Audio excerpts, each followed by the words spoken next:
क्या मेरी डाइट मेरे होने वाली प्रेगनेंसी के चांसेस को अफेक्ट कर सकती है? यह एक यूनिवर्सल कंसर्न होता है उन सारी महिलाओं को जो प्रेगनेंसी प्लान कर रही होती है, चाहे वो हेल्दी हों या इनफर्टिलिटी से जूझ रही हों। And answer is yes. जैसा अन्न वैसा मन, ऐसा हमारे शास्त्रों में कहा गया है और आज भी हमारी जिंदगी में पूरी तरह लागू होता है। So never under estimate the power in the hand of nutrition.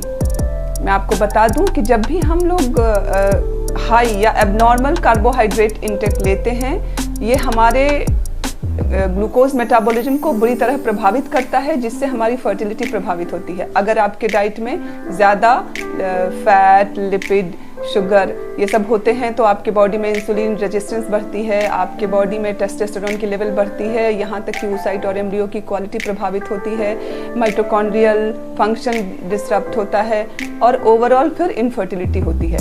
इसलिए हमेशा अपने डाइट में लो ग्लाइसेमिक इंडेक्स वाले फूड्स इंक्लूड करें।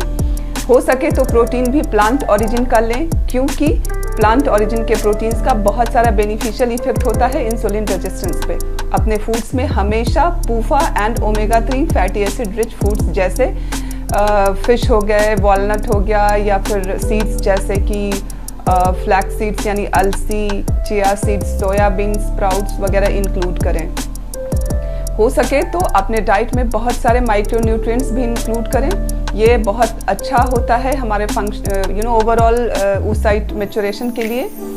इसके अलावा अपने डाइट में आपको सीजनल साइट्रस फ्रूट्स इंक्लूड करना चाहिए, क्योंकि इसमें एक बहुत ही चमत्कारी तत्व होता है जिसे हम बीटा क्रिप्टोजैंथिन कहते हैं, जो बहुत ही इफेक्टिव और असरदार होता है इंडोमेट्रियोसिस को कम करने में, जिससे फाइनली हमारी फर्टिलिटी इम्प्रूव होती है।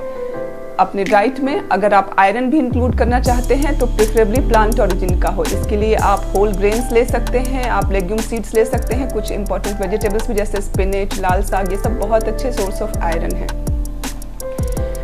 हमेशा हम लोगों को अपने डाइट में होल ग्रेन प्रेफर करना चाहिए, क्योंकि they are very rich source of phytic acid, vitamin E and selenium, जो बहुत ही अच्छा होता है ओवरऑल फर्टिलिटी के लिए। साथ ही अपने डाइट में आप बहुत सारा ग्रीन लीफी वेजिटेबल्स इंक्लूड करें, क्योंकि वो रिच सोर्स होते हैं फोलिक एसिड के लिए। और विटामिन B12 के लिए आप ले सकती हैं डेयरी प्रोडक्ट्स, मिल्क, योगर्ट, चीज़, ये दोनों फोलिक एसिड और विटामिन B12 बहुत इंपॉर्टेंट होते हैं हेल्दी एम्ब्रियो क्वालिटी और हैप्पी प्रेगनेंसी के लिए। अब मैं आपको बता रही हूँ कि अगर आप प्रेगनेंसी प्लान कर रही हैं तो आपको क्या नहीं खाना चाहिए। सबसे important, please avoid non seasonal genetically modified foods, क्योंकि वो बहुत स्ट्रॉन्ग इंडोक्राइन डिस्टर्बर्स होते हैं और आपके मेटाबॉलिज्म को डिस्टर्ब करके इनफर्टिलिटी करा सकते हैं या कंसेप्शन में डिले कर सकते हैं। हो सके तो अल्कोहल या स्मोकिंग बंद कर दें। किसी भी हालत में 4 ड्रिंक्स पर वीक से ज़्यादा नहीं होना चाहिए। कैफीन भी 500 मिलीग्राम पर डे से ज़्यादा नहीं लीजिए, क्योंकि इससे कंसेप्शन डिले होता है। और अगर आप ऑलरेडी प्रेग्नेंट हैं तो caffeine intake 100 milligram per day से ज़्यादा नहीं होना चाहिए, क्योंकि इससे प्रेगनेंसी लॉस हो सकता है। So ladies, please take care, be careful and follow my advice. Wishing you happy and healthy pregnancy. Thank you.